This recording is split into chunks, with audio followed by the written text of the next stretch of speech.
नमस्कार भाई सभी स्टूडेंट्स को। तो कैसे हो? आशा करता हूँ तैयारी अच्छे तरीके से कर रहे होंगे आप सभी लोग। और आज अपन एक सेशन करने वाले हैं। आप सभी ने थंबनेल देख लिया होगा, थंबनेल देख थोड़े से उत्साहित हो गए होंगे, है ना? तो वो कोई समस्या वाली बात नहीं है। तो छोटी सी बात कर लेते हैं। तो एग्ज़ाम को लेकर के समस्या आ रही है, बोल रहे हैं कि कुछ यूट्यूब्स के वीडियोज़ आ रहे हैं। सर क्या एग्ज़ाम पोस्टपोन हो रही है, क्या संभावना है? भाई एक बात बताऊँगा मैं आपको, जो पढ़ने वाले एस्पिरेंट्स होते हैं ना, वो इन चीज़ों पे ध्यान देते ही नहीं है। ये रियल बात है, ध्यान देना, चिढ़ना मत, लेकिन ये सही बात है। जो एस्पिरेंट पढ़ने वाले हैं वो कंटिन्यू अपनी प्रिपरेशन करते रहते हैं। उनको कोई मतलब नहीं है, कोई लोड नहीं है, एग्जाम आगे जा रही है, पीछे आ रही है, ऊपर जा रही है, नीचे जा रही है, कोई मतलब नहीं है। उनको टारगेट फिक्स रहता है कि ठीक है आपकी 17 तारीख को एग्जाम है, 17 अगस्त को एग्जाम है, तो उस टाइम एग्जाम होगी, उस टाइम एग्जाम देना है। वही अपनी स्ट्रेटेजी रहती है, वही अपनी प्रिपरेशन की डेट रहती है कि तब तक अपने को ये प्रिपरेशन करनी है, यहाँ तक कंप्लीट कर लेना है। ठीक है, वो चीज़ें होती है।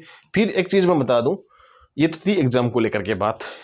एक मेन चीज़ क्या है भाई, जो एस्पिरेंट तैयारी करने वाले हैं, mind zone academy play store पर एप्लीकेशन है, वहाँ पे आपको शॉर्ट नोट्स अवेलेबल करवाए गए हैं। तो आप जाके शॉर्ट नोट्स ले सकते हो, आप पढ़ सकते हो। PYQ भी अवेलेबल है, इंग्लिश के लिए भी है, हिंदी के लिए भी है। जो आपके एनोनिमस एंडोनिमस शानदार तरीके से जो PYQ में आ रखे हैं, शानदार तरीके से चीज़ें अवेलेबल करवाई गई है। चाहे प्ले स्टोर पर जाके आप, हैंड राइटिंग नोट्स भी है तो आप जाके पढ़ सकते हो, एकदम शॉर्ट एंड स्वीट तरीके से। लास्ट में आपके काम आने वाली चीज़ें हैं। मैं कभी भी ये चीज़ें रेफर नहीं करता हूँ कि आप नोट्स से ही पढ़ो कोई चीज़ें।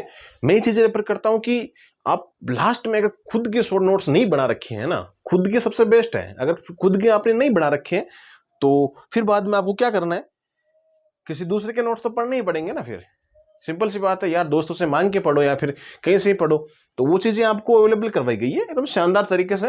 तो आप एप्लीकेशन पे जाके वहाँ से आप ले सकते हो, सारे नोट्स अवेलेबल कर रखे हैं पटवारी के लिए।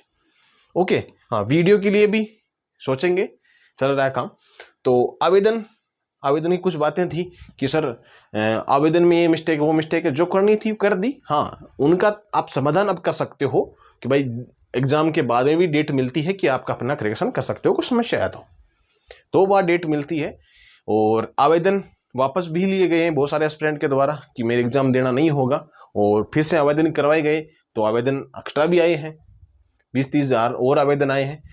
तो वही बात है कि आवेदन आए भी हैं और आवेदन वापस भी लिए गए एस्पिरेंट के द्वारा, जिनकी एग्जाम ये लगता है कि उस टाइम मेरे कोई काम है तो मैं एग्जाम नहीं दे पाऊंगा, क्यों फालतू में 750 रुपये फी दूं।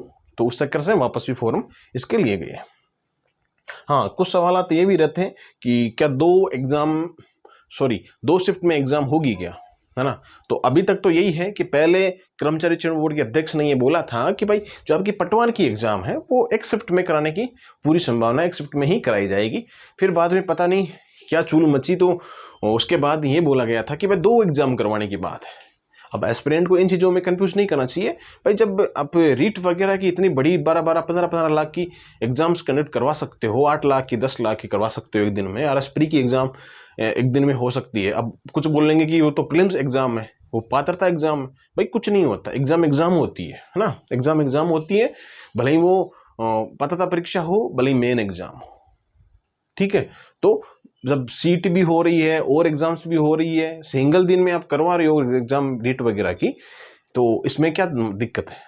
तो फिर बाद में ये सोचा जा रहा है कि एक शिफ्ट में ही एग्जाम करवाने की संभावना है। आई होप, क्योंकि 2-2 शिफ्ट में एग्जाम्स होती है या 3 शिफ्ट में होती है, वही बात होता है, वही लफड़ा होता है। फिर बाद में इसमें नॉर्मलाइजेशन करके नंबर घटा दो, उस शिफ्ट में नॉर्मलाइजेशन करके नंबर बढ़ा दो।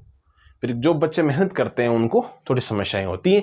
समस्या थोड़ी क्यों पूरी होती है ना, एक क्योंकि जो तैयारी करने वाला स्टूडेंट होता है ना मेरे दोस्त, उसको कुछ पॉइंट्स में भी रह जाता है ना, तो बड़ा दुख होता है। तो सोचो 20-20, 25-25 नंबर बढ़ा दिए जाते हैं या घटा दिए जाते हैं, तो कितना बड़ा पहाड़ टूट जाता है ना उस स्टूडेंट के ऊपर।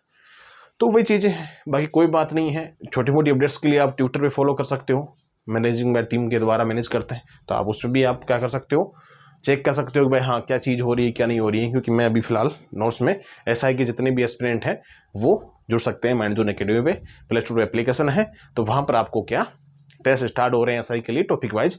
और जिनको SI के लिए आपको पूर्ण रूप से स्ट्रेटजी देखनी है, वो RPS सुनील चौधरी के नाम से टेलीग्राम चैनल भी है ना, सुनील चौधरी के नाम से, वो ज्वाइन कर सकते हैं। आपको वहाँ नोट्स भी मिल जाएंगे और आपके PYQ भी वहीं मिल जाएंगे। आप जाके ज्वाइन कर सकते हो। बाकी कंटिन्यू प्रिपरेशन करते रहना मेरे दोस्त, आगे न्यू वैकेंसीज भी आ रही है, आरएस की, यूआरओ की सारी वैकेंसीज भी आ रही है, तो तैयारी करते रहना। अब पूछने का टाइम नहीं है, तैयारी करने का समय है। बाकी आई होप सेशन अच्छा लगा हो तो शेयर कर दीजिएगा, भ्रमी चीज़ों से दूर रहिएगा, कोई पोस्टपोन वगैरह कोई चीज़ें नहीं होती है, अब नहीं होगी, अब एग्जाम समय पे होगी। वीडियो की एग्जाम कुछ हो सकती है 2 दिन आगे पीछे, लेकिन संभावना कम भी बन रही है। बाकी मिलते हैं नेक्स्ट वीडियो में, तब तक आप सभी को जय हिंद जय भारत।